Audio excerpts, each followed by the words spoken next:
think we should be good now, hopefully. Should be good now. Had some technical difficulties with the chat, but regardless, appreciate you guys tuning in. Make sure you hit that like button. If you're watching on X, please share. Appreciate you guys tuning in. Appreciate the love. It means a lot. So hopefully we can connect here shortly with everybody. I think you guys are seeing me on X. I want to make sure we're coming in on YouTube. Let me know if you guys can see and hear me. Killamina Music said, bro, the Quinn hate I'll never understand.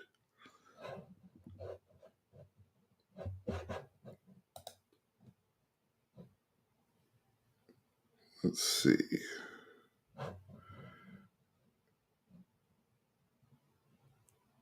Oh, shoot. Did it start up another broadcast over there? All right. Well, we up. Okay. I need to switch the chat then. My bad, y'all. I'm doing this on the fly. So give me 1 second.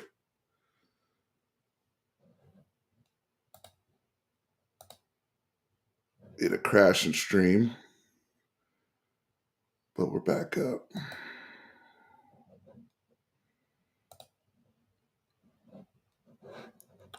All right.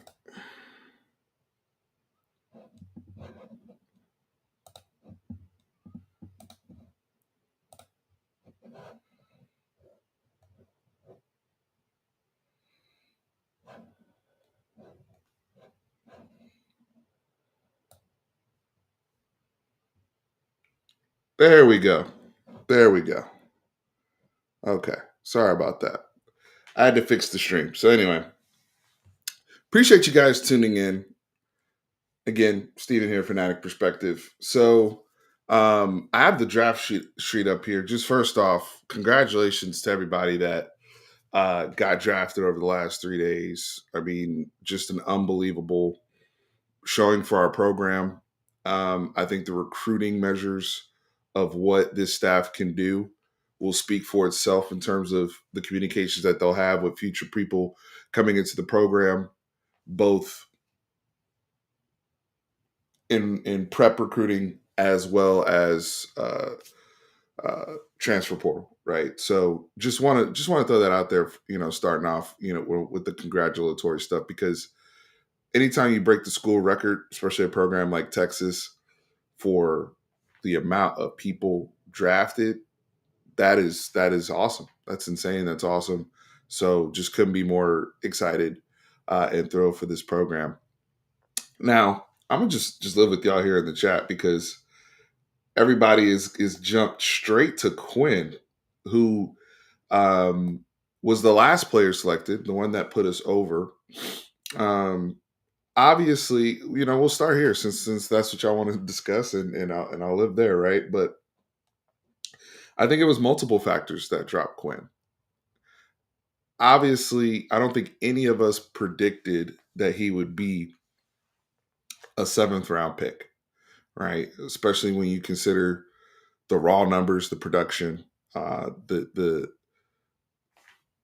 what he was regarded as a prospect coming into college football, his development under Steve Sarkisian, the big games he's played in, the film that he had versus Bama, the film that he had in the college football playoffs the last few years, the film he had against Michigan, the road games, all of the road games.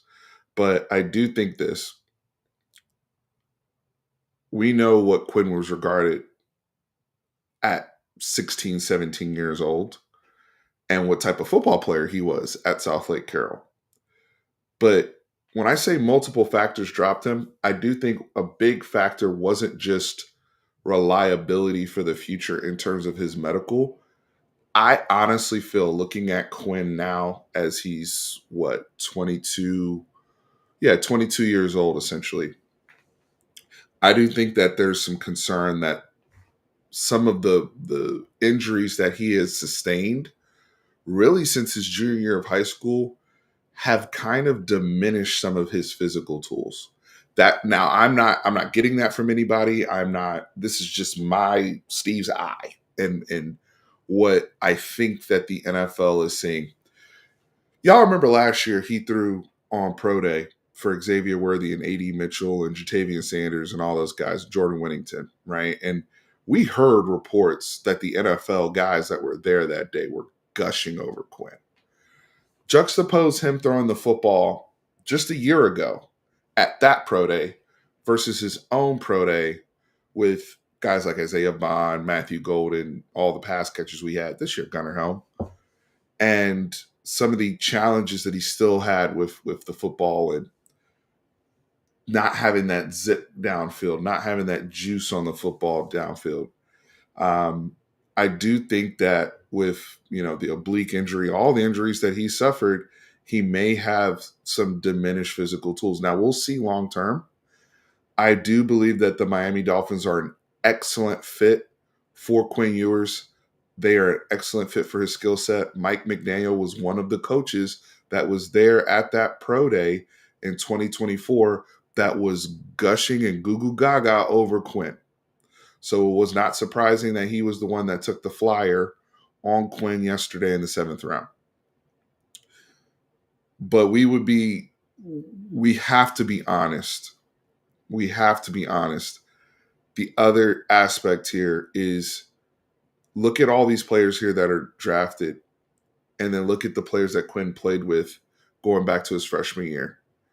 I don't know if any other quarterback in college football over the last 2 years, I don't even know if it's close, has played with more NFL talent surrounded around them on top of having a scheme than Quinn. It was probably the most ideal situation you could put a quarterback in, considering the offensive line. We know we had some run blocking challenges. We weren't ever the greatest run blocker. But with Jaden Blue getting drafted, you had Jonathan Brooks, Jaden Blue, Keelan Robinson, Roshan Johnson, Bijan Robinson.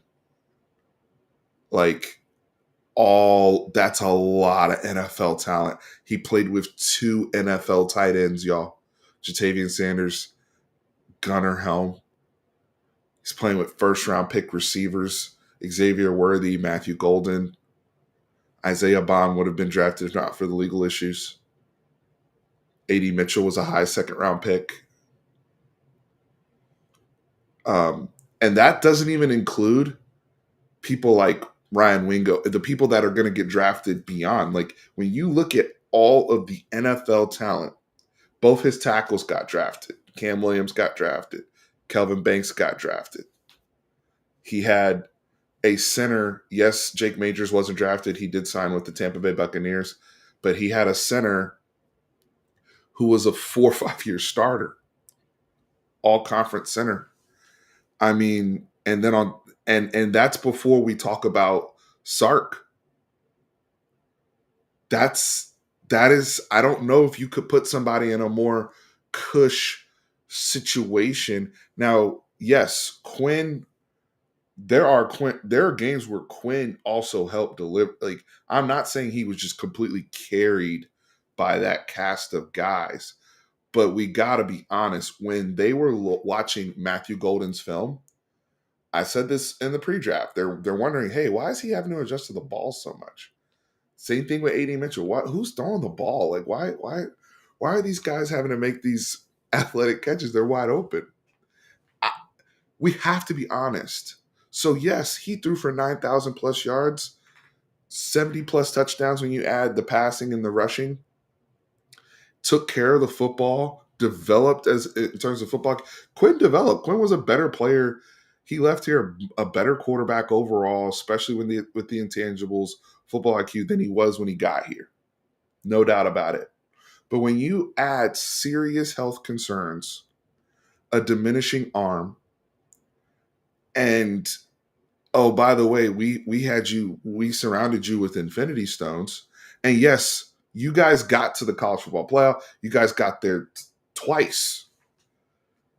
But the NFL's like, hey, if we put some other people there, do they cash in and win a natty? Again, I'm not blaming him. This is just we're people have to be we're asking why he fell, right? We can talk about other quarterbacks. We can talk about all the other people. There are now. I think it got ridiculous. I do not believe, even with what I just said, Riley Leonard should not have been drafted before Quinn Ewers. Graham Mertz should not have been drafted before Quinn Ewers. No, no. Even with all those factors, they were not. They were never, ever, ever, ever, ever, ever, ever, ever, ever, ever, ever, ever better players or better quarterbacks than Quinn. Fuck no. I'm sorry. So I don't mean to cuss on a Sunday, but that was bullshit, and y'all know it. And I thought the league got a little carried away with it. Unless they have some sort of ridiculous medical report that we as fans and here talking are not aware of.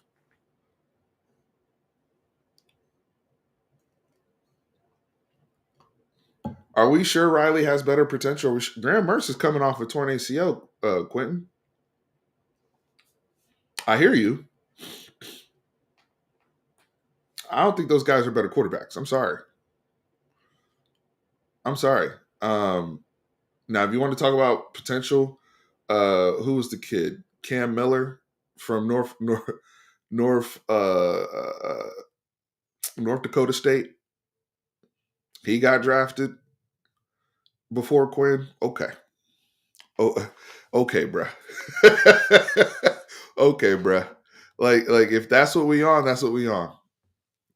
Um, but we can't sit up here. We have to just be honest. I was having this conversation with Homer and 40 and some of the guys that I rock with in the Texas content creator community. Um, and we talked about trying to separate emotion from facts and reality and what these people are looking at. Same conversation if we want to, people want to talk about Shador, and we can maybe cover that after we cover the Texas guys. But we have to be honest. Like the Tyler Shuck pick was shocking because he had a good year at Louisville last year. I think some people are downplaying that. He played good football at Louisville last year, but he has health concerns. He's the last person, Tyler Shuck that is, to get drafted that was born in the 1900s. Think about that. From 1900 to 1999, Tyler Shuck is the last player to get drafted. Like, that's how old he is. And we know how often he's been injured. And his tape has been inconsistent. And he has some stuff on there. But these teams get enamored. He ran well. He's a big kid. He does have some juice in his arm. They do like some of the arm angle things that he does. That's the other thing with Quinn, man. Like, Quinn at 17, when he was throwing the ball at these camps, these 7-on-7s, he had some Mahomes-ish ability. It looked like a baseball shortstop throwing the football. And I often think back, and y'all ask me, y'all, I want to see if y'all remember this. Do y'all remember the first spring game when Quinn was here? When it was him and Hudson Card, and he threw that deep post. I think it was 62 yards to Isaiah Nair. It was like our first impression with Quinn after we've all been here. It was right when he got here from Ohio State. We had beaten out the Texas Tech for him, and he got here in spring. And our first look at him in spring football, freshman, he still had the mullet. And maybe it's like a Samson situation where he lost his powers when they cut the mullet. I don't know.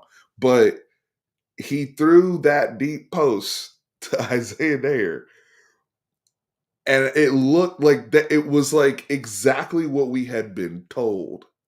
And then the Bama game happened, and he's throwing the most layered, nuanced throws so effortlessly. Anybody that watches QB School, JT O'Sullivan, shout out to him and his YouTube channel, makes great content. He actually reposted his video from 2022, the first quarter, Quinn's first quarter against Bama, and he still stands on it. Quinn's first quarter against Bama in 2022. That was when we played them, Bryce Young, when they came to Austin. We lost by a point, right? And Will Anderson Jr. is out there, Dallas Turner's out there, all the Bama dudes, right? Nick Saban's still there. And before the shoulder injury, before he left his feet, Quinn's dealing, right? Down. And we're talking about taking the things that he struggled with throughout his Texas career that we got frustrated with. That first quarter, he was, you know, putting the ball wherever he wanted to, 20, 30, 50 yards downfield.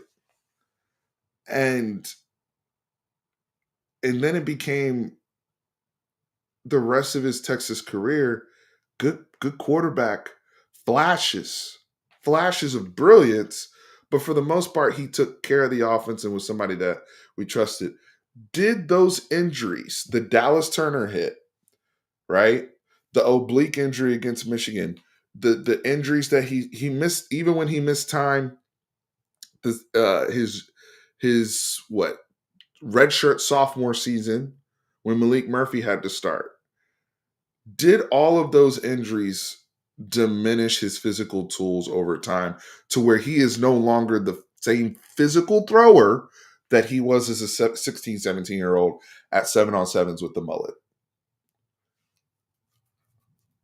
I think all of those things are issues, Marlon. I agree.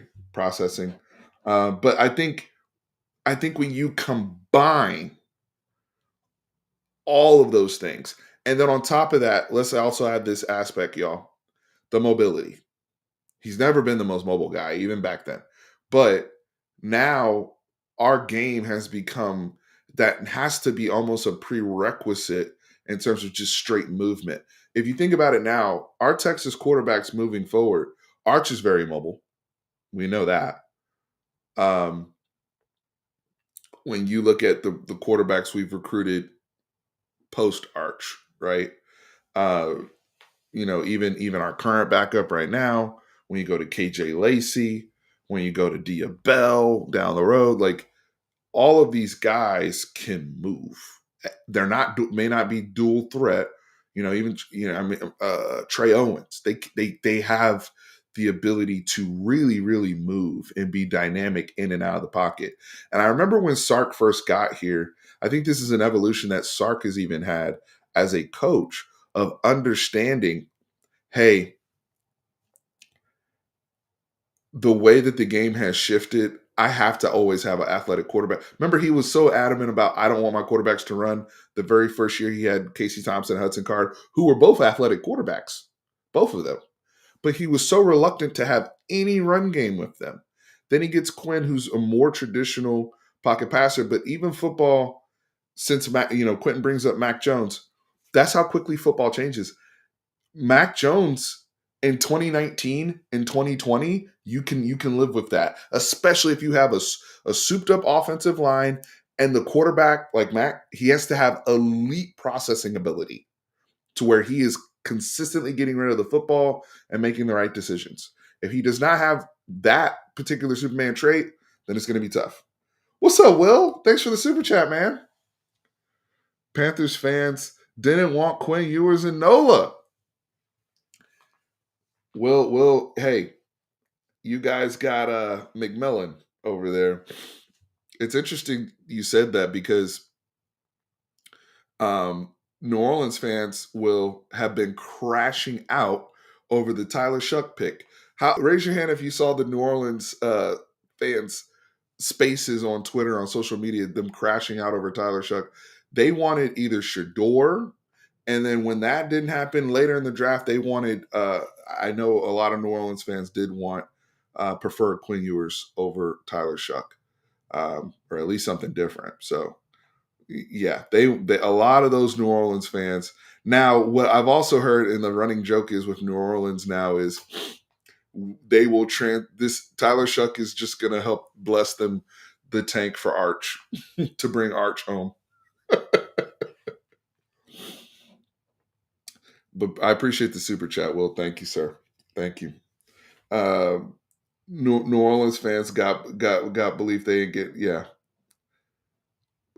Envirotech cleaning systems. He had the slowest ball in college. This is why he couldn't throw tight windows. That slow ball speed is going to get hurt bad. And what you're talking about is he didn't have a fastball, right? I mean, everything just was thrown. And they talk about also with that where the sense of urgency. One of the best examples is the last throw in the playoff game against Washington. If he puts a little zip on that ball to 80 Mitchell, is that a different outcome? Because big arm and Freddie Mac, no, you're right. Big arm also means changing speeds. It's no different than pitching in baseball. The bigger your arm, the more you have available to you. Yeah, everybody needs off speed stuff. Even in football, you need your off speed stuff. You're going to need to put touch when you're throwing to your backs, when somebody's wide open, you know. But there's times where it's like, hey, we got this much space, this much. I need you to rip it, or I need you to rip it low so that you can protect your guy, so the receiver, the tight end, doesn't have his head blown off. But we're going to need to have that velocity, and then we're going to need it low. And get me. And if I'm a receiver, I'm Matthew, get me down so that safety doesn't blow my head off. Right? How many times did we see that type of juice on the football? Quentin, God bless you, brother. Amen. Amen. I'm proud. Thank you for the collection plate. As JB says, donations. As Dr. Umar says, donations.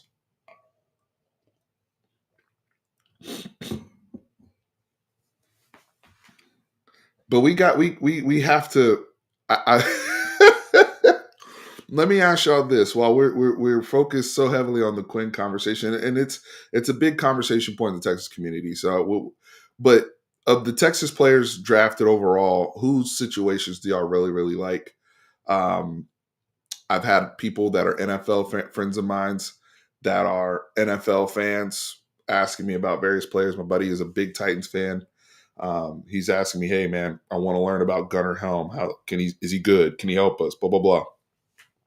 My Green Bay people hitting me up about Baron Sorrell. Shout out to Barry Sorrell, his dad, who's a subscriber here on this channel, and has been with us for years. So, any other picks? As a Cowboys fan, I'm definitely excited to have Jaden Blue with us. Let's continue the journey with Sonic Blue. We had a need at running back, so I'm really excited to have Jaden Blue, staying home. But yeah, let me know. Let me know. So when you guys talk about the weight with Quinn, I know some people said he lost too much weight, blah blah blah. I think weight is relative to what weight are we talking about, right? Is that weight to where it's more muscle, it's not doughy baby fat, to where you can sustain injuries better? You have a little bit more, I hate to say this because it sounds like Tom Herman, but you have a little bit more body armor to sustain some of these injuries. Maybe the oblique injury doesn't turn out as bad as it did. I hate to go there, but I think Marlon, we all often reference back to that picture of the quarterback room when they were in the weight room with their shirts off. Malik was still here. Arch was a freshman. It was Quinn. I think Chuck Wright was still with us. God bless Charles Wright.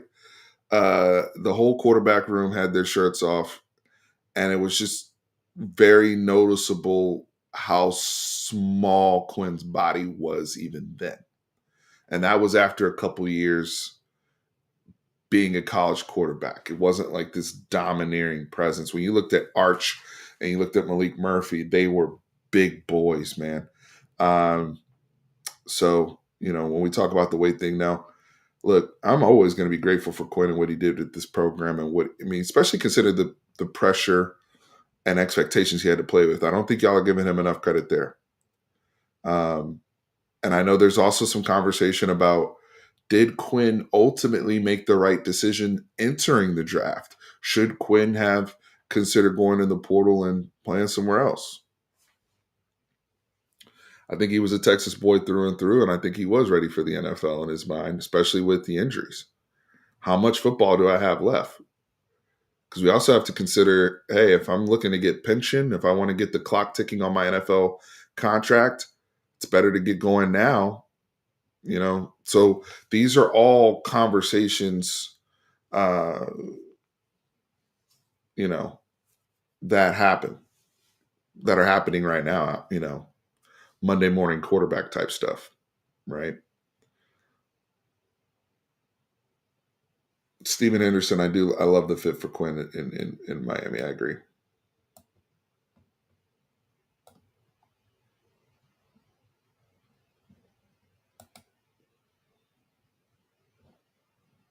I think it's his athletic profile. He had a lot of bad weight on him. I think a change in body composition could have benefited him.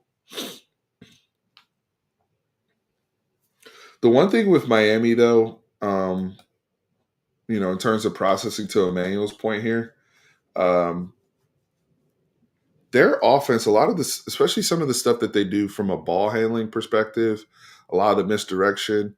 Miami's a very heavy screen team. They throw to their backs a lot. Think about A Chain, and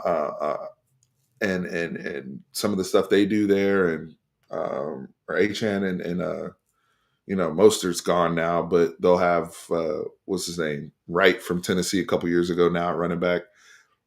They get their backs involved. They throw a lot of screens. I mean, people think of Miami and they just think of Jalen Waddle and Tyreek Hill, running these deep crossers. But with Tua, it's a lot of misdirection stuff. Well, that was what we did at Texas, and maybe that's something that Sark adapted to Quinn, right? Because I do think while we will still have misdirection in our offense with Arch, I do think our offense will look more. This will be the closest our offense will look to what we saw Sark's offense look at Bama, where it was very aggressive going downfield. And I think that's for two reasons. I think one, that's for the reason of Arch, but the other thing is, I think we're going to be a lot stronger interior wise to run inside zone and be a true downhill gap scheme, play action team, and then be able to go over the top. I think when you look back at it, as good as we were, all the games we won, we still struggled to run the ball in the trenches against the better teams. We did. It's why we lost to Ohio State. We couldn't punch the ball in at the 1 yard line. So I think with Arch's abilities, just natural abilities and what he's good at, but also the improvement. Look, this is not to throw any slander on our offensive line, but if you consider how long these guys started, right? The whole group. Think about where they got drafted or those who didn't get drafted. The closer we were to the football, the lower their evaluations were. I'm just being honest. The closer we were to the football, our 5-year, multi-year captain did not get drafted at center. The NFL told you how they felt. The quarterback, the closer they were to the football, the lower the evaluation was. The quarterback got drafted in the 7th round. You go one step over to the left guard, Hayden Connor, multi OG big human. And I think he will continue to develop because of just how big he is. He was a 6th-round pick. Right guard is still outstanding because DJ's still here. You go to right tackle, Big Cam. We'll talk about Big Cam in a second because I thought he also should have come back. Obviously, I think, the Eagles are a good situation for him. He still got drafted, but he went in the 6th round. Now, the further away we get out, right? Kelvin Banks was a 1st-round pick. Further we get out, the receivers, Matthew Golden was a 1st-round pick.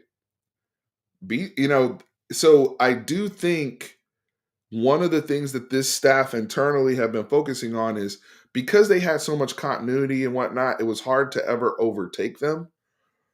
But look at how they've been hammering the defensive tackles. I think we're going to see the same thing with the offensive line. Ultimately, Sark's scheme at its finest is what I described. Downhill, smashing people in inside zone, smashing people between tackles, and then going play action, deep shots, deep crossers, and hammering that. I think they've been a little handicapped, and I think the NFL told you how they felt about that. That's not to say that those guys were not outstanding players, and they were. That's why we have the record we had. This is just honest football talk, right? And I think, Jake Majors and those guys can play at the next level, but they have to play in a certain type of scheme, a certain type of offense. that helps to their abilities. But in terms of what we ultimately really, what Kyle Flood really wants to do, and that's why I said it includes the quarterback too. Gonna miss Barron. Jade Barron ended up in an outstanding situation, by the way. I mean, him and Patrick Surtain in Denver, yeesh. Denver's defense was already really good, borderline elite last year. It's why they made the playoffs. And I really like that fit for Jade because he's a guy that he's like he reminds me of like, and from a basketball standpoint, like Rajon Rondo, like one of those high IQ great players who's better. The better he can do more with better people around him because his gifts are uplifting others in communication and just being super brain and seeing everything before it develops on top of his physicality and his natural athletic abilities. I'm not trying to downplay that. But when you put a Jade Barron with that Denver secondary of people who are already good, that's why our secondary looked the way it did when we had Makuba and Michael Taff and Derek Williams and Manny Muhammad and all these guys. That's going to be nasty work in Denver. That's a plug and play for them. That's a plug and play for them. I think Jade has a potential to be one of the best rookie defensive players year one. Also, when you think about his positional versatility, he can play inside and outside. So there's going to be times where they can line him up in the slot next to Surtain, or he can play on the other side opposite of Surtain. Depends on that week's matchup. He has the brain to learn multiple positions and communications in the NFL and play those positions at a high level. That's why he's a first round pick. On top of he ran well. Good medical. I'm so happy for and throw for him ending up in that situation. Because that to me, that was like I was like, damn, that's like a perfect fit for Jade. Perfect fit. So yeah, Marley. Yeah, that's the thing too with the Broncos. A lot of those guys have been so good that they've had to get a bag, right? You had to pay them. So it's like, hey, how do we replace those top end safeties, those top end DBs that we've had here in Denver? You go get a guy like Johnny Bear, and you see this. The Eagles kind of did the same thing with Makuba because they're a Super Bowl team. They're going to have to pay people, and they already lost Milton Williams. That's why they went and got Ty Robinson from Nebraska to replace him. They're going to lose some people in the secondary. They go and get Makuba to replace those guys. That's just good. It makes sense. It makes sense. Yeah, shout out. Sark is on fire, man. When you think about not just getting his kids drafted, but some of the situations that these guys have gone to. The Eagles, somebody brought this up yesterday. The Eagles don't just pick anybody, man. They pick guys from where? Georgia, Alabama, LSU. They know where they're picking from. And to be added to that, to where the Eagles took two Texas players yesterday, because Howie Roseman right now, as much as I hate the Eagles, he's operating on a completely different level than everybody else in the NFL. He gets it. He gets it. And Texas is been added to that trusted school of development of where they can trust that they take players from. They took two Texas players yesterday, and they've actually last couple drafts they've drafted, if I'm not mistaken, at least over the 2-3 years they've drafted Texas players. So the flow of talent is crazy. Sark, the last 2 years, 23 players drafted, And when he came here, I'll never forget, I think opening press conference or the first year, he said our goal is to have 8 to 10 kids drafted every year. And I was like, wow, that's ambitious considering what we had been, right? For us, I was like, that's ambitious. 8 to 10, considering our school record was 11 last 2 years. Tied the school record, break the school record. 23 players drafted in the last 2 years. And we are as excited for 2025 and the team we got right now than we have been overall. Like we feel like we've not only we may have even upgraded at certain situations. Now some may clip this video and be like, that's fan talk, blah blah blah. I've seen A&M people.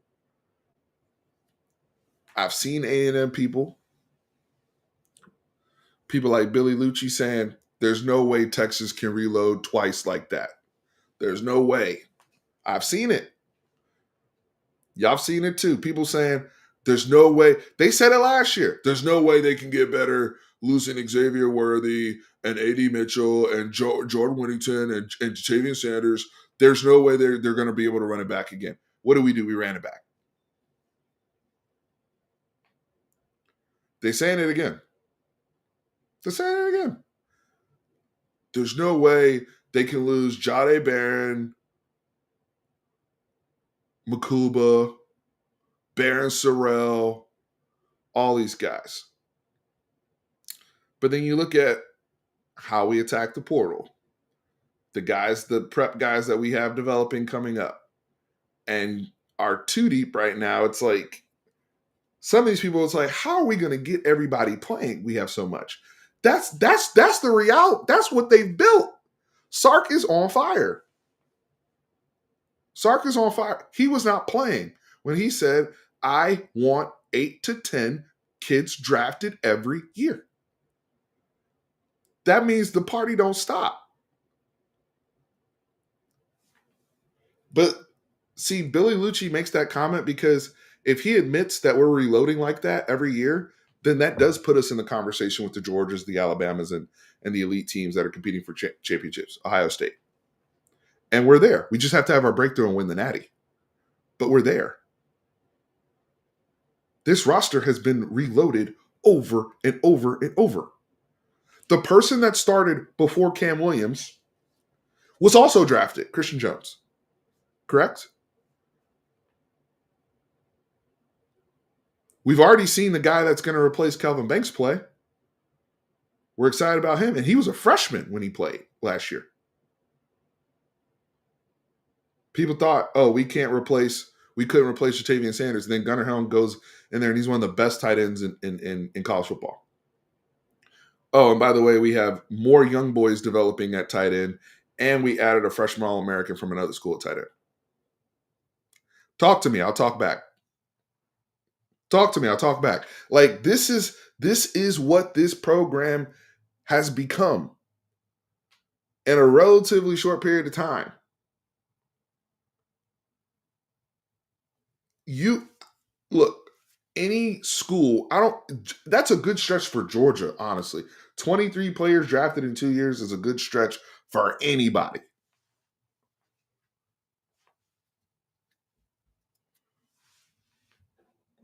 Two freshman All-Americans on the defensive line. We thought, you remember when we lost? Y'all, we had 2 defensive tackles 2 years ago that were graded in the top 5. And we're like, man, how are we gonna replace these dudes, man? We're gonna lose Tavondre Sweat. We're gonna lose Byron Murphy went in top 20 of the draft. How are we gonna replace these guys? It's gotta be dropped. Yeah, and we did. And then we're looking back now. We're like, oh, look at the list, right? Vernon Broughton on that list, Alfred Collins on that list, and they were two of the people that were in the rotation last year. By the way, Alfred Collins, Vernon Broughton, amen for staying. for sticking around and getting, because they were big recruits, by the way, in the previous regime. These are the end of the Tom Herman era guys, if you include Jake Majors as well, and Jade Barron. Those were the original. Those were the end of the Tom Herman guys. But they're smart brothers, and they had true NFL aspirations. Vernon Broughton, the Saints are getting a hell of a player because he changed his body. That is true work ethic. We watched him go from a boy to a man. He got married here. That brother got married. Alfred Collins came here, changed his body, got baptized. They became men. Oh, and then they took over. We were asking, even with all of that, we were asking questions.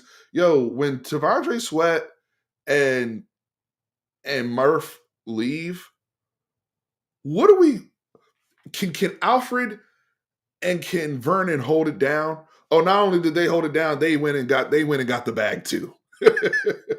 They went and got their accolades too. And now, like, how many times y'all want to question this program? Because they've added, all they've done is add to the credibility of the development of what this staff is doing. They're just making it a stronger case for what we're talking about in terms of reloading. And now I'm adding, we got a plethora of brothers now that we've added, plus the prep guys that we're developing, like the Alex Januaries, right? Like the Justice Terrys that are coming at, on top of the portal guys that want to be developed. So this defense next year is going to be insane. I have an older Anthony Hill. I have an older Colin Simmons. I have an All-American safety. Where's the drop off, Billy Lucci? Where's the drop? Show me where the drop off is coming. Isn't that what Georgia's been doing? What's the difference? We just need to have our breakthrough. Just like Georgia had to have their break. Like, eventually they had to break through and win the Natty. But, like, in terms of knocking on the door and doing all the things, if not for a kicking situation, we would have won the damn conference in the first year. Oh yeah, we improved that too. They're right there. Leifau too, right there. Added another linebacker in Spence. That's not to mention the young boys, to Anthony Smith, all these other guys that are developing. Development is still the name of the game in Texas. So that's the other thing too. They're getting chess pieces to where, because we also understand in the SEC, not everybody is the same. It's not like the SEC of the late 2000s and early 2010s, where it was so everybody was super physical smash mouth football, but all the good teams were kind of similar. The physicality in the SEC is still there. The speed, athletic, all that is still applies to the SEC, but the styles of play are very different. So you need multiple weapons, multiple guys. You have to be multiple in general to be able to be successful in this conference, right? Now it's become a way more nuanced than it was before. The quarterback play is a lot better than in the SEC present day in 2025 than it was in 2011, right? So some teams, we're going to go out there, we're going to be playing. Some of these teams are running shit that started in the Big 12, like veer and shoot, and now half these people are running that. And then we come back and we're going to have to play somebody that may run some more air raid type stuff. Then we come back and play somebody that runs more pro style type stuff. We got packages, we got personnel for wherever you want to do. And I said that last year. And that's what made us, adaptable. People want to talk about, oh, well, Texas didn't play these guys, they didn't play that guy, didn't play this, that. Oh, damn it, we still made it to the Final Four. However you want to do it. And we're trying to go for the third time, but this time we're trying to break through. Because like I said before, the draft, they're just trying to have their breakthrough. You're right, Quinn. Ryan Day had his breakthrough. That's all it is. Thanks, BK. Yeah, please like the video. I'm over here rapping right now. I need to look at the comments.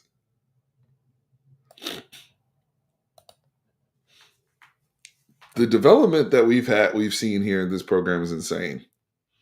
Yes, I remember this. Hmm. That's all Texas is waiting for. They're checking off all the boxes rapidly. The next box, obviously, the next boxes are national championship, SEC championship, having a first round quarterback. They'll check that box with Arch, health willing. Like they are checking the boxes rapidly.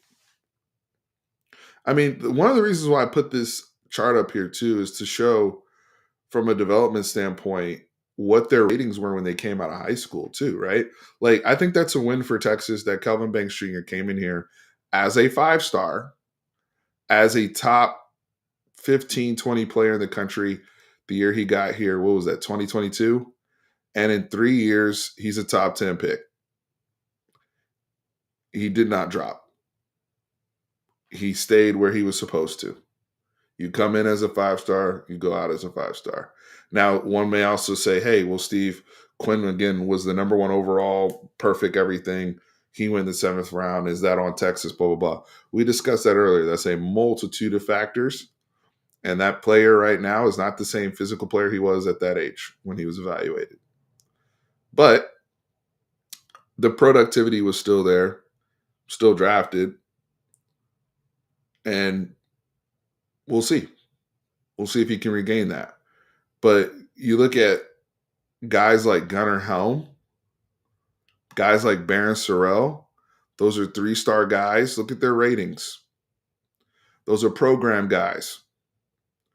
Vernon Brown was higher regarded. Alfred Collins higher regarded, but they became program guys. Development was key. Matthew Golden came here. Nobody had Matthew Golden going in the first round when he came here. He wasn't even like the fanfare was around Isaiah Bond, number one. Number two, he was often the third name people would mention. I mean, think about how excited people were about Jonte Cook a year ago, replacing Xavier Worthy, right? Like Matthew Golden's name was, we were excited. Also on this channel, I will say, I wanted Matthew Golden to come to Texas originally. I always said that was a miss because I remember Brendan Marion, I believe it was Brendan Marion was after him at the time, but he was a track guy in high school too. But Quentin said, wish Golden stayed for Arch. Yeah, but I do too, but you can't pass up being a first round pick. You can't pass up being a first round pick. It was Andre Coleman. My bad. Thank you.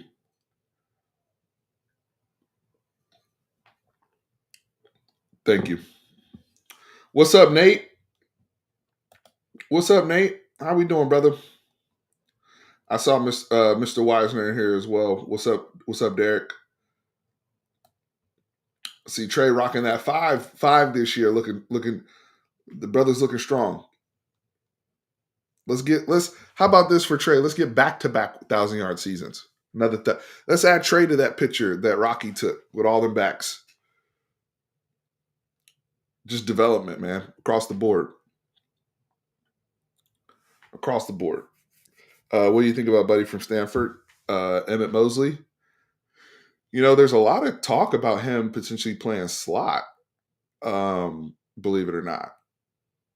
Which is interesting because you would think DeAndre Moore would be plug and play there, especially with if anybody has that trust with Arch already, it'd be on the field that we've seen. Now I think over time it could be Parker, but right now on the field of because remember we've already gotten the teaser trailer with Arch last year against Mississippi State, especially, and DeAndre Moore was, they had that connection. So I don't know. I think he gives you the ability to be multiple though, because because we know he can play outside, especially at his size, and he can run. Now I don't know if he can run like what we've had, where we've had 4-3 guys all over the place. I don't wouldn't necessarily classify him in that space, but just looking at his film, especially against ACC competition, Power Four competition, he gives us everything we needed from an experience standpoint to complement the young boys in the room, because we are a little bit younger in the receiver room. There's no doubt about that. We are a little bit younger, but this is a group that's also, while they are young, at least they're on the same uh,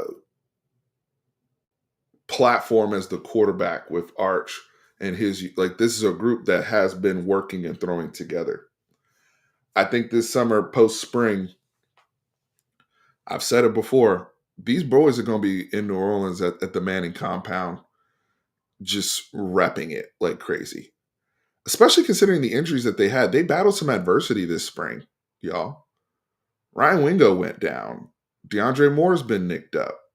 So they've had, like, if you think about, like, McCutcheon has really had to carry the bag in the slot as a true freshman this spring. Don't you think that that could be potential great payoff for us down the road in the season? Even if some of these other veteran guys are playing the slot, at some point, McCutcheon's going to be asked to be called upon this season. And we're going to go back to the spring where he was getting first team reps the entire time. And it's like, wow, that guy's ready to play. Yeah. That was also a teammate of Parker Livingstone at Lovejoy. So, and that's not to mention the little chess pieces that they're going to have that are a little bit different types of players, like Amari Winston and Michael Terry III. Like, they're going to have some unique pieces that are going to fit with Arch, that are going to be really, really cool. That we may not have seen that type of player yet at Texas and under this regime. And I'm excited for that.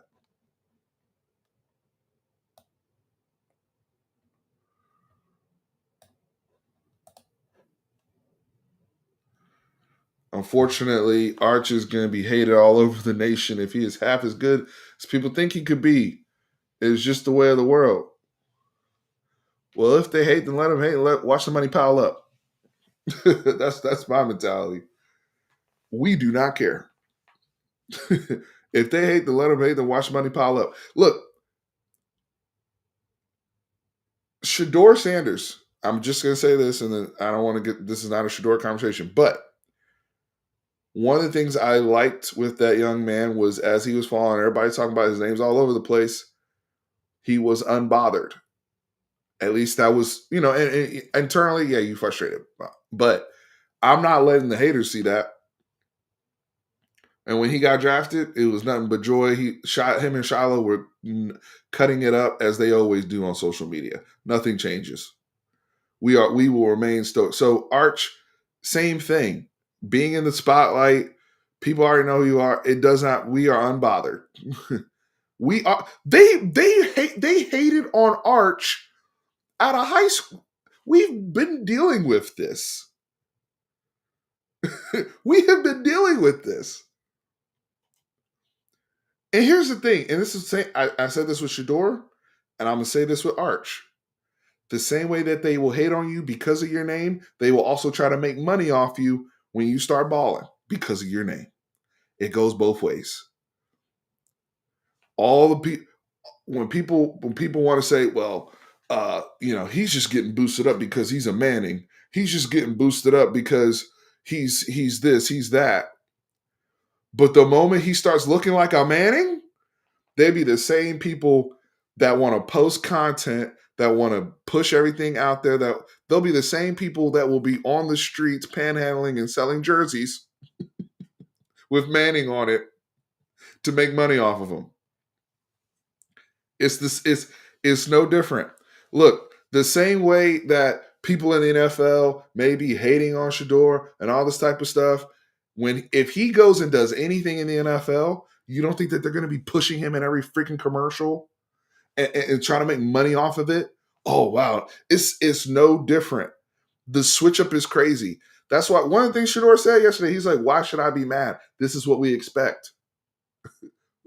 Is when you have parents like them that have been dealing with this for so long, they're going to be in a different measured space.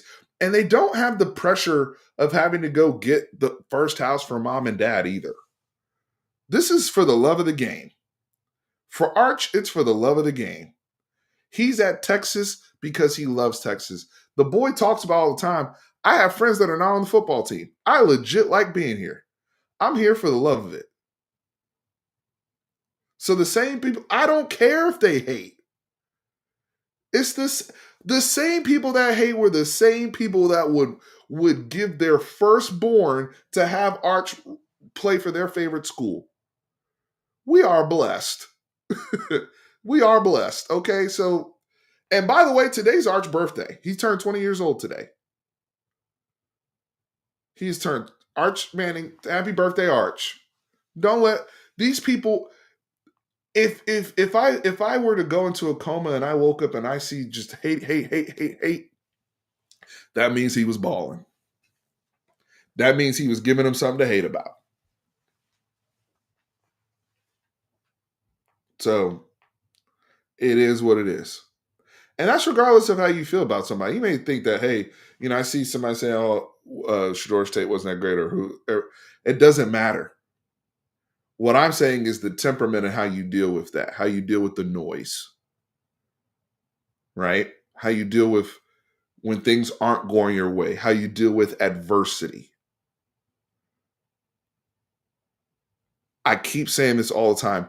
I want a quarterback that knows how to deal with shit because that's what football is. When we get into the smoke of battle, the haters aren't on the field with you. And but you know who is? The people in the locker room. That's why you always go back. You never heard all the people that wanted to hate about Shador. You never heard people hating from the locker room. Where were the report? People wanted to talk about the reports from the interviews. Where were the reports from the locker room? When I hear about Arch in the locker room, I hear this is his football team. I see people rallying around him. I see them going to Texas sporting events with each other. Because at the end of the day, those people are not, even the execs, they are not on the field with you. It is the people that you are sitting alongside, locking arms with in the locker room. That's who you're going to battle with. And those are the people that ultimately matter when it's the fourth quarter and it's a 2-minute drill. And I got to look somebody in the eye and say, are you coming with me or not? This shit is hard. That's why I'm not going to crap on Quinn Ewers to that degree, regardless of what happened, because he had to be a man on 4th and 13. Matthew Golden, 4th in season, 4th in everything. That shit was hard. We were in a dogfight in a game we did not think we'd be in a dogfight in against Arizona State. Shit got really real quick.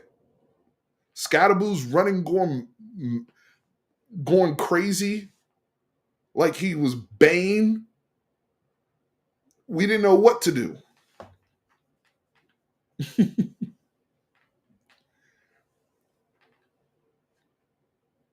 So that's all I say. How will you bounce back? How will you handle adversity? 4th and forever, and he made it look like a practice rep. That's a gift. Calmness under pressure. Hey, we've done this a million times. Let's execute. We've done this all summer. We know what we're supposed to do. And getting those around you to believe. That's a quarterback.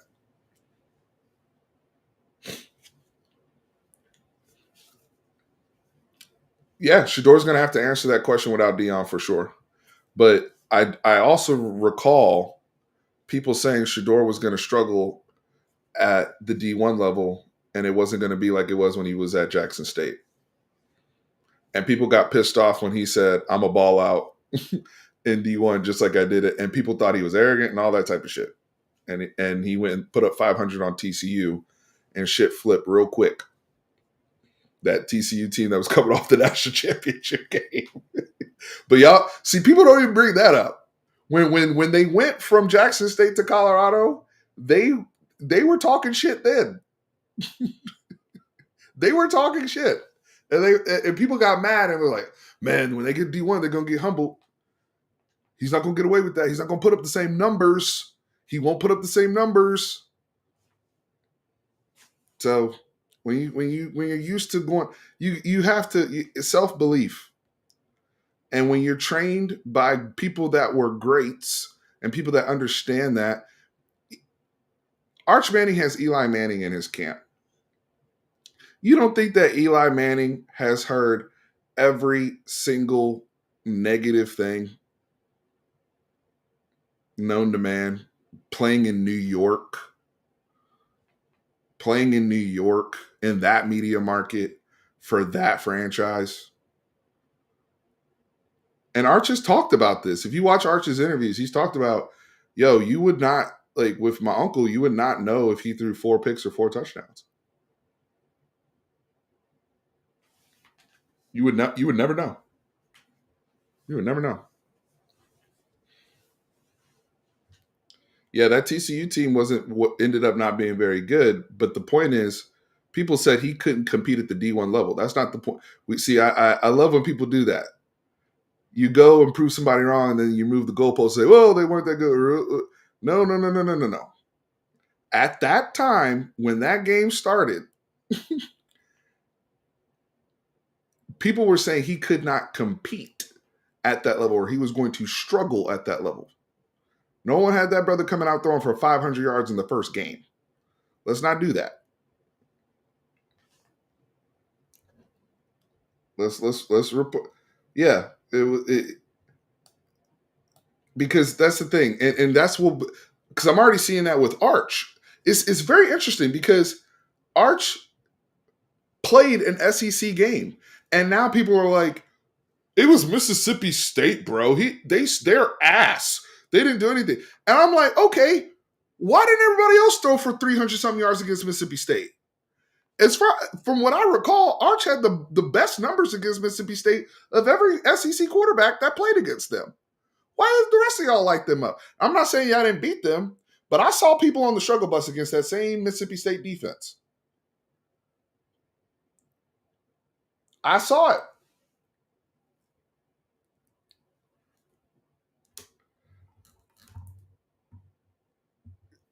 J. Ron, go back and do some research, brother. If you were around a couple years ago, it was a major talking point. It was a major talking point. When he was leaving Jackson State, people said he was going to struggle, especially after he made the comment. If I recall correctly, the comment that he made was, there's not that much difference between the skill players in HBCU and D1. He said the difference was the big guys. That's what he said. And people got pissed and said, "Oh, he's going to struggle." Including TC. There were people were waiting. That they were like, "Oh, man, TC going to whoop his ass." But okay, that's what he was saying. He said it wasn't. And on top of that, he played in the Pac-12 and the Big 12. He played in multiple conferences after playing at Jackson. That's what was said. That was what. See, we cannot be in the game of misinformation here, folks. We gotta. Just because something happened and we weren't right about it, or we didn't like the outcome, doesn't mean that we go back after time goes and we change the details of what actually happened. We gotta stop the misinformation, because that was what was being said at that time. That's facts.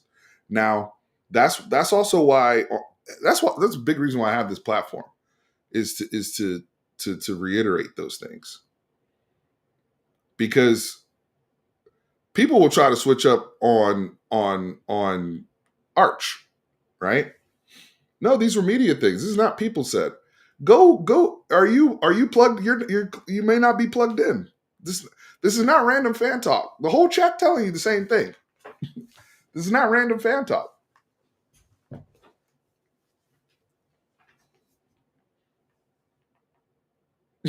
this was these were ESPN stories. These were on Bleacher Report. This was on Sporting News, Yahoo Sports. Everybody that covers college football, including other YouTubers. This was a major talking point. And this just watch. This is that what he's doing right there is exactly what people are going to do. Where they're going to say, "Whoever said Arch Smith? Whoever called Arch a 3-star? Nobody said that. Who said that? Random fans, right? We that's why we got to keep an account and keep receipts of this stuff because I've already started to notice the moment that Arch threw his first 9 route or ran. Remember when Arch had that 67-yard run? Who was that against? Uh, San Antonio, UTSA. When Arch stepped off against UTSA, and people were saying he athletically coming from where he played, this was a conversation about Arch. He can't. He won't. He's not going to live up athletically and all this type of stuff the way at this level and all this type of stuff. And now all of a sudden, the people like, and I hate to bring him up, but it is what it is. But Mike from what's his name? Mike Farrell, or whatever his name is, was the one calling him. We got names here? It was Farrell, and he was saying Arch Smith, 3-star, doesn't have the tools. Remember when they said Arch ducked the camps? Remember that? He was ducking camps, all this type of stuff. The energy changed after that run against UTSA. The energy changed against Mississippi State. And then people are going to go back and say, oh, I never said that. We never said that about him. I always knew he could play. Interesting. Sometimes it's okay to just say you're wrong. I stood 10 toes down in January saying Quinn Ewers going to be a first-round pick. I was fucking wrong. I was wrong. I got it wrong. I own it. But I'm not going to ever sit up here and lie to you and say that I didn't say that in January. I'm a human being. I get stuff wrong. But I'm not going to try to change the narrative. I learn. Hey, what did I not know? Tully did try to tell me. And I learned. Marlon, did I not hit you up and say, hey, you were right? I texted Marlon. I said, Marlon, you're right. At what cost? But you were right. Thank you, Britsky. Thank you. Britsky, we got to collab here soon, brother. You're doing some great stuff over there. We got to talk soon, especially this off season. Y'all go subscribe to Sharpshooters Podcast if you don't know. Especially my man getting media credentials out here and everything. I love to see brothers growing in this space. One of my favorite. We got to do some work together, Brinsky. But you're right. It's okay. That's how we grow. That's how we learn. I want to win. I keep saying this. I want my team to win. I want to win. I don't care about being right all the damn time. I want to win. And if I have a wrong eval even on a Texas player, I'm like, man, I don't know, so-and-so should be starting. Clearly the coaches saw something I didn't. But sometimes we are right. Sometimes we do. Sometimes we clock it. Marlon fought people in this chat for 3 years about Quinn. Fought, and Marlon was right. Marlon doesn't, but I'm speaking for Marlon right now. Marlon didn't want to be right about that, but he was right. He clocked it. It happens. Now, I don't think till this day, I don't think Quinn Ewers should have ever been a 7th-round pick based upon what we knew at the time of the draft. I don't think it's fair. It is what it is. Those who are here on YouTube, those who are here on X, I really appreciate you guys tapping in. Hit the like button, subscribe, the whole bit. Let's keep the conversation going. I can go for another 20 minutes, actually. Somebody asked me earlier about uh, Jaden Blue.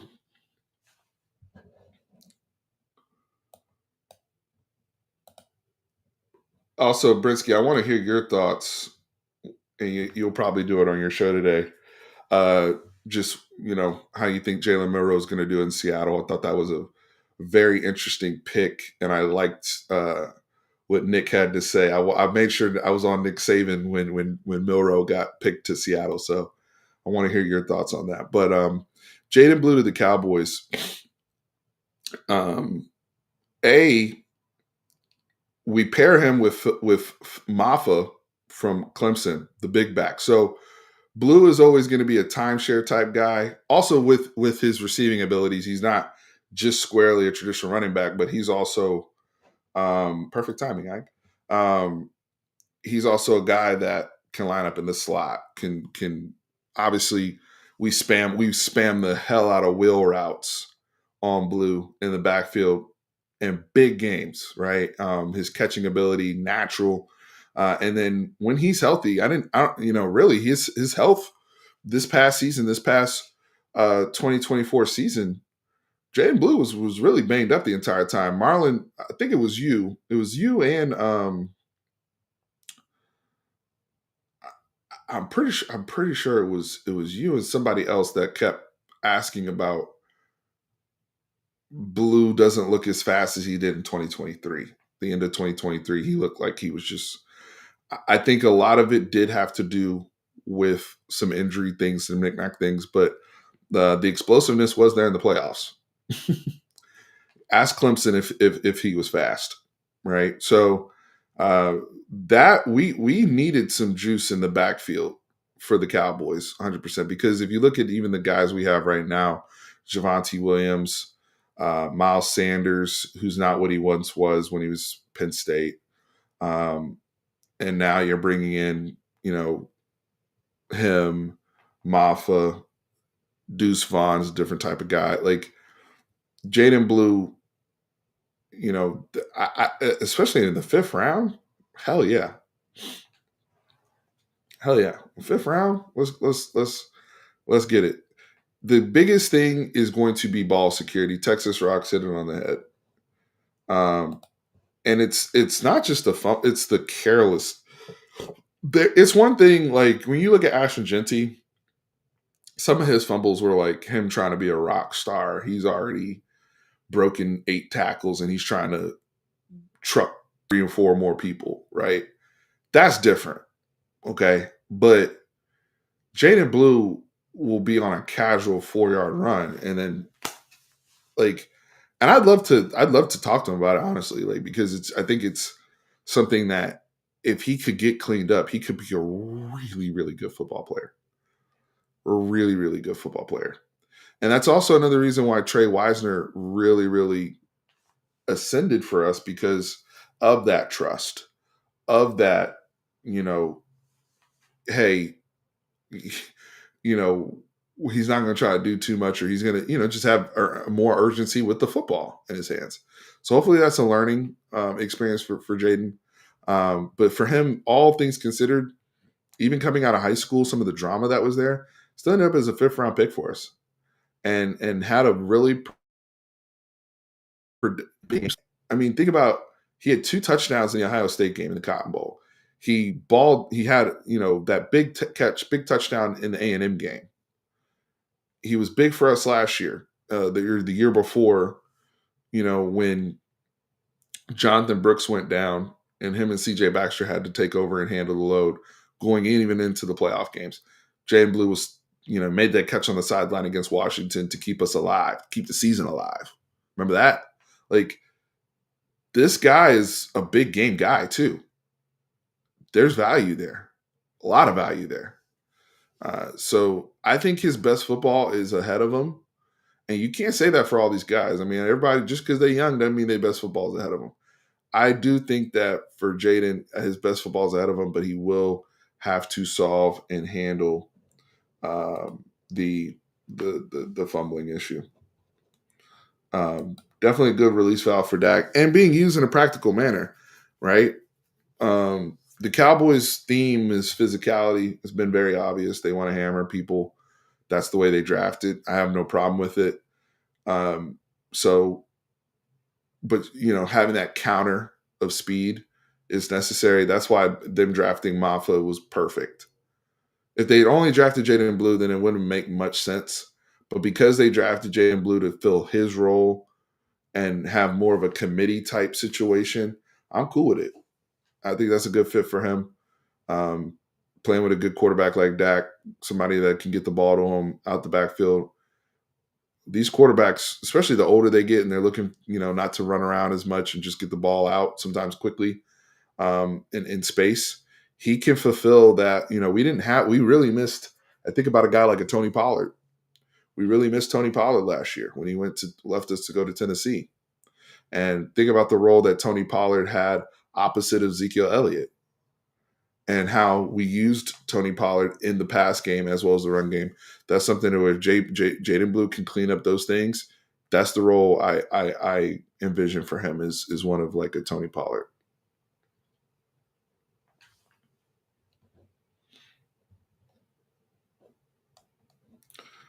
Who's complaining? I don't know who's complaining. We had like you said, we're thrilled. 12 players drafted.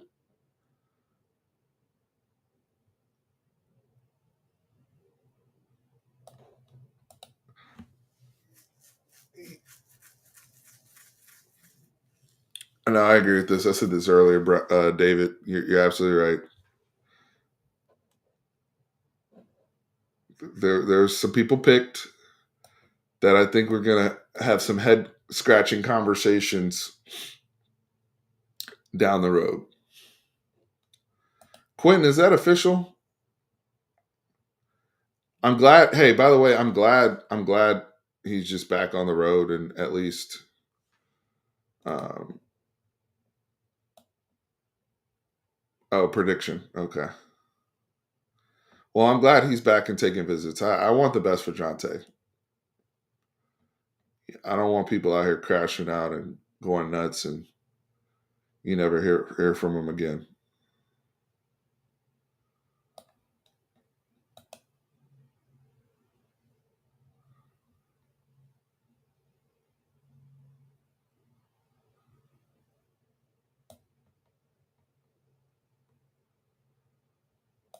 Yeah, the Justin Blackman thing is really sad.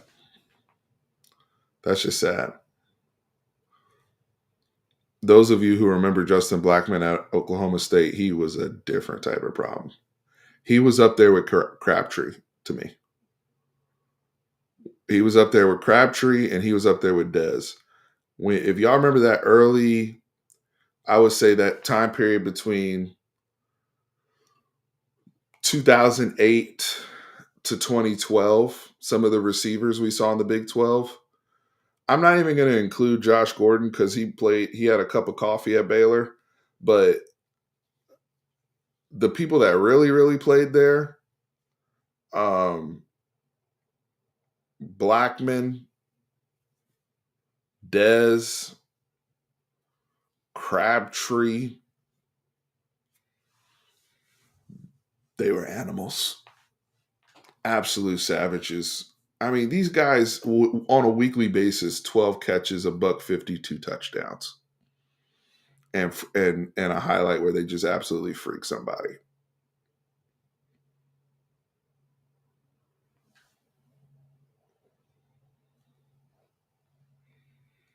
I didn't know that.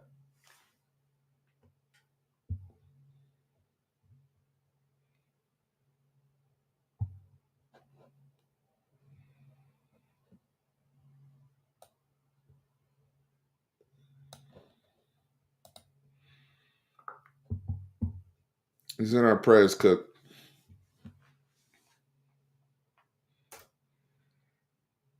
He's in our prayers. I have a neighbor's son who's dealing with some stuff too, or grandson. My neighbor's grandson who's dealing with some stuff too. So prayers are lifted, brother. Thank you for sharing too. It's tough.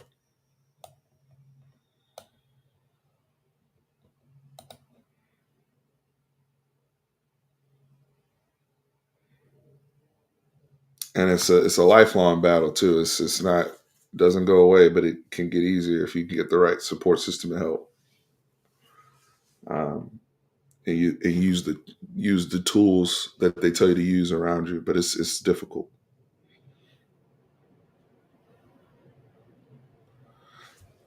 Yeah, those Big 12 receivers are different.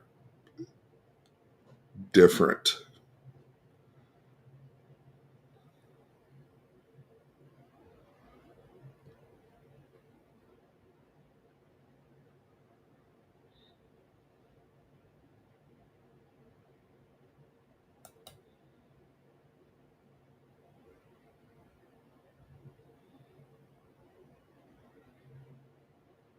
We lifted. We don't want to see any of these especially these young brothers struggle. No, absolutely lifted.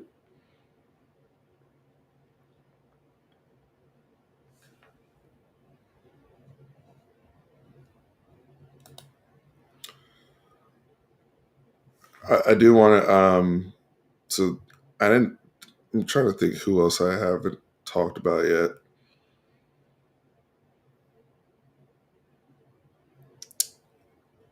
Alfred Collins going to San Francisco is interesting because they picked him in the second round, and they went Michael Williams in the first round, and you have Robert Sala back there. Um, I thought San Francisco was a very they're trying to get back to the and Quentin, correct me if I'm wrong, but to me, especially as a rival team, it looks like y'all are trying to get back to your roots, right? They kind of lost their identity last year. That's what I'm saying. It looks like they're trying to get back to their roots. So Alfred Collins, the positional flexibility on the defensive line is going to be massive, right? When you think about like how Charles Omenihu was used on the interior and the outside, that's something that Alfred Collins can give you right away. He can play 3 tech, he can play 4 eye, he can play out to 5 tech. Like there's a lot that he can do, and with his natural size and how his body is developed, he can give you more snaps now on the inside than he could before, and still have those and be a playmaker. I mean, the thing with Alfred too is like he gonna rip the ball out. He gonna call some fumbles. He's he's an athlete now. Alfred Collins an athlete now. That was a hooper too. His mom was a hooper. He's a hooper. So he's gonna have some freak plays if he's out there and be able to create some things. So, and my thing with Alfred is just him and Vernon Broughton. They just got better and better and better and better and better and better every single year. Every single year was development. So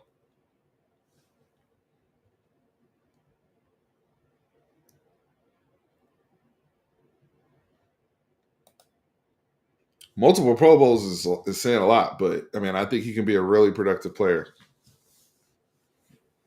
Colby, we actually just Quentin just brought up Syracuse for Jonte, which I think is interesting.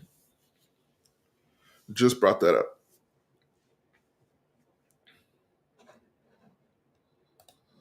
And by the way, if you're here right now, please hit the like button. Friendly reminder helps us out. Also, I'm going to be doing a unfiltered show with Bashan and Chris later this week. I got to hit them up to see what day we're going to do it.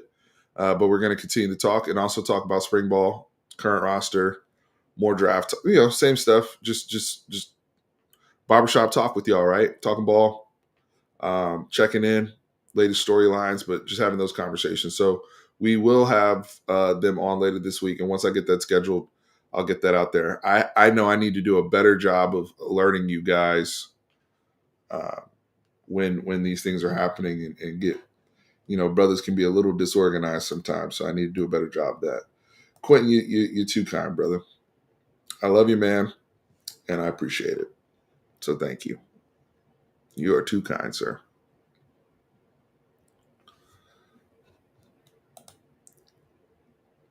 Yeah, Colby. Yeah. I was just saying with John Tay though, I'm just happy that he's back visiting, he's back having those conversations and visiting and getting and football first, right? I think Syracuse would be a great spot for him. I love Fran Brown. I love that culture he's building up there in upstate New York. And if that's the move, that's the move. I'm wherever he goes. I just want the best for him. I didn't. It was just unfortunate how things went down. But sometimes you got to go through those valleys to grow and scale into the man that you need to be. Um, I'm not going to say Big Cam made a mistake because I don't know all the details of how much he wanted to be in the NFL, if he was just done with school. But if we're talking about just money and development, yeah, I mean, if he had come back to school, gotten his NIL money again here, probably finishes as an all conference tackle for us, helps us as much as him. I think it would have been mutually beneficial for Big Cam to return. He was only a 1 year starter. He had replaced Christian Jones, who was also a draftee, right? So I think if he comes back, but here's the thing, and we got to be careful with this moving forward. And I was talking to this with Tran and some other people offline. These mock drafts that are coming out during the season are poison. That is rat poison. You think about that mock draft that came out after the Michigan game. Quinn Ewers was in the top 10. Cam Williams was in the top 10. And I think sometimes, I'm not saying this is the case with Cam. Again, this is just me talking. But I think sometimes when those mock drafts come out by credible people, I'm not just talking about random internet mock drafts. I'm talking about like CBS Sports is publishing this, ESPN is publishing this, Todd McShay is publishing this. And they're seeing their names consistently in the first round where the work hasn't been done yet. I mean, we really think about like the draft community. A lot of the work happens at the end of the season going into the combine. Like by the time they get their combine, they're trying to confirm what their evaluations already are, on top of getting the clearance of the medical and understanding, if people are actually the size that they say they are, things of that sort, meeting the person, meeting guys in person, all those type of things, vibe checks, stuff like that. But the mocks that are happening can be poison, right? Now, sometimes people slide, like Will Johnson was up there for Michigan. Obviously, he slipped, but he also had a bad medical. Like that was clearly an issue for him. But especially with guys that are like Cam, who are first year players, first year starters, I should say. Be careful of that stuff. I think it's different saying your name in a mock if you're a 3 year starter and you know you're a little bit more established. There's because it was at that point he was seeing his name in those mocks. That he was on his what, third, fourth career start. So people are really mocking upside, and then he starts to have what we saw when we got in conference play, issue with penalties and growing pains. Quite frankly, then he got injured. We forget, you know, Gooseby was playing right tackle a little bit down the frame of the year. Then Cam comes back in the Ohio State game. He's not healthy. Not the best tape. in that game. But he's trying to get out there and play with his guys. I get it. But that 1 year, like that's another reason why I'm like, hey, maybe we should consider coming back, cleaning up those things, showing the league that your technique's a little bit better. Brother, the raw talent's there. The size and athleticism is there. The fact that you transformed your body from what you look like at Duncanville to what you look like as a starter, all those things are valid, right? But when he went up against Jack Sawyer, he was at 70%, maybe probably not even that. And so now we got some negative film. You're only a 1-year starter. You're one of the most penalized players. That September mock draft that you saw is no longer valid, brother. So we gotta, I don't know. I mean, Texas Rocks, you're right. It is a lot about who you surround yourself with. That's why Jahdae Barron, coming back, right? Like Jahdae Barron, after the 2023 season, had a valid point to go to the draft, but he knew what he could work on, what he needed to refine, and quite frankly, what he needed to prove playing on the outside to really say, no, no, no, no. A, I love my program, I love my team, I want to leave here on the highest note possible. But B, I'm not the best football player possibly I can be yet under these circumstances, and I'm going to come back and leverage this infrastructure here at Texas to become that player, to become an elite player. And what does he do? He comes back and he wins the Thorpe Award.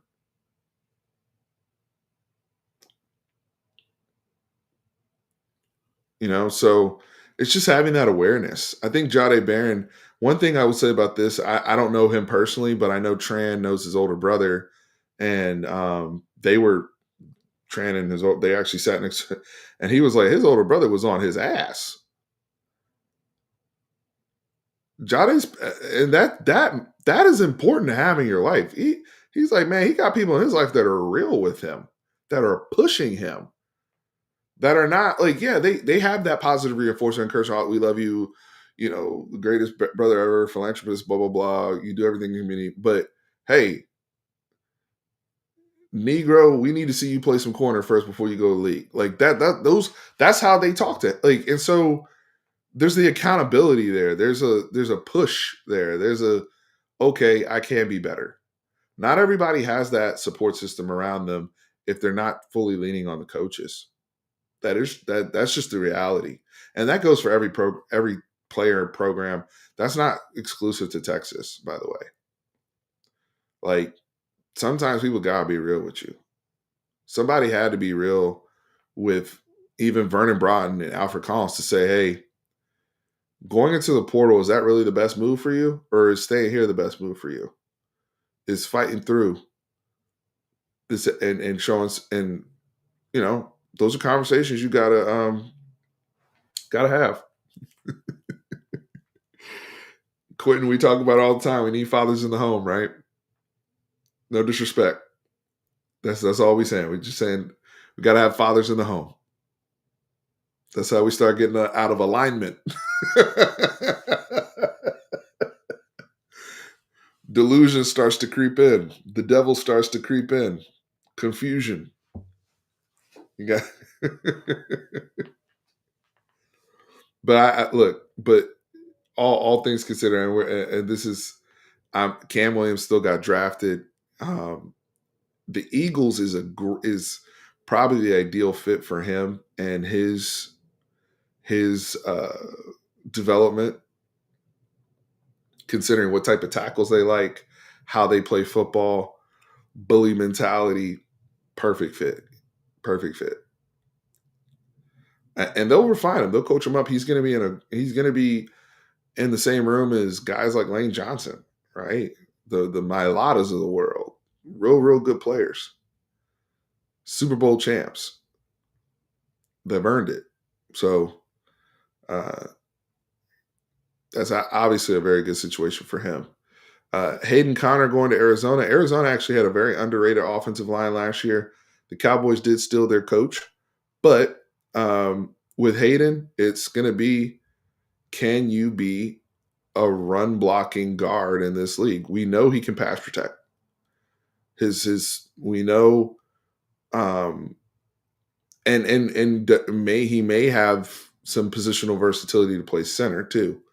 We know Hayden has a very high football IQ, and he's a very determined young man. That's one of the biggest things I learned from Tope going back to Hayden's freshman year. He told me, "Yo, this kid wants reps. He was trying to fight for, and there's a reason why he started early in his Texas career." But we didn't always see that dog from Hayden in the run game, which is why he's a 6th-round pick at his size. So we got to see that you know, at least get to a serviceable level run blocking in the league and just cleaning some of those things up for him. But his pass blocking abilities and his size are why he was drafted, on top of his experience. What are y'all?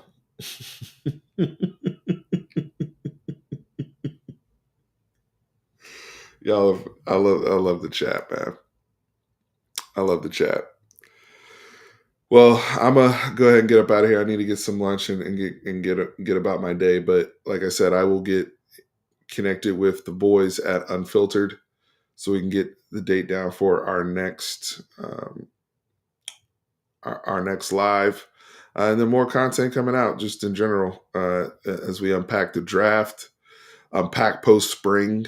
I want to start getting into one things I want to do on this channel in the offseason is also better preparation for the opponents, right? Raise your hand if you watched Ohio State spring game. I've been dissecting Ohio State a little bit. Obviously, we just came from playing them, but they're going to be a very different looking Ohio State team, just like we're going to be a different looking Texas team when we meet up in Columbus. But I did watch, their spring game and seeing already some familiar faces from recruiting that are going to be taking over, very similar to how we were, right? Seeing Brandon Ennis, for example, Brandon Enos in the Emeka Abuka role, and how they're using him. The other brother, what's his name?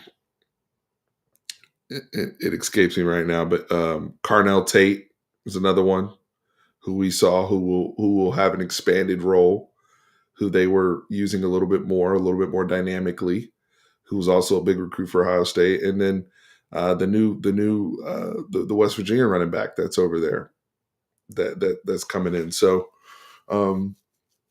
just getting ready for battle. Just getting ready. Yeah. So some of y'all checked out their spring game. May actually deep dive into that. Some stuff we can do here on the channel in the off season just to get ready. CJ Donaldson. Yes, there you go. Thank you. Yep. So they were loading. We were loading. I love what we've done in the portal to conclude the spring. I might be higher on it than other people. I don't know, but I just thought we really did a good job of addressing as many needs as we possibly could with the available scholarships. So, all right, hit the like button, sub up, the whole bit. Y'all have a wonderful Sunday. Cook, we got your cousin in our prayers. Thank y'all for managing the chat, hanging with me, and remember, horns always up. Hook 'em.